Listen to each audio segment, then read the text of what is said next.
In this video, I'll show you how to fix the Steam Cloud conflict error. Now first what you want to do is open up Steam and click here, go to settings, and from in settings you want to head to storage. Click on the three dots here and repair your library. Now once that is done, head over to cloud and make sure you have enable Steam Cloud turned on.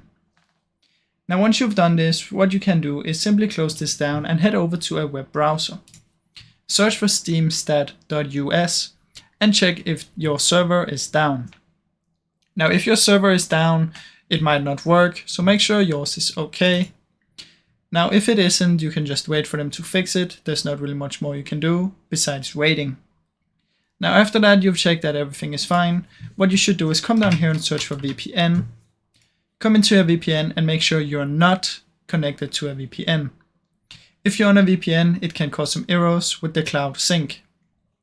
Now after you've done all of this, what you want to do is come here and search for the firewall. Press allow an app, change settings and look for Steam. Now as you can see, I already have Steam in here. I have both ticked. You want to make sure private and public is ticked. And if you don't see Steam in here, what you can do is press allow another app, browse, and from in here just search for Steam down here, right click, open file location, and then right click again and open file location, and you have the file location right here. Simply click up here, Control C, come over here and click here, Control V and press enter.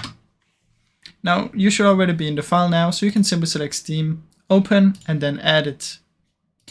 Now once it's added, like I said, make sure both of these are ticked and this should fix your issue. Now once you've done all of this and it's still not working, it's probably because you might have to restart your PC. So simply just do that and everything should be fixed. Now I really hope you enjoyed this video. If you did, please leave a like and subscribe, as it helps me out a ton. Thank you so much for watching.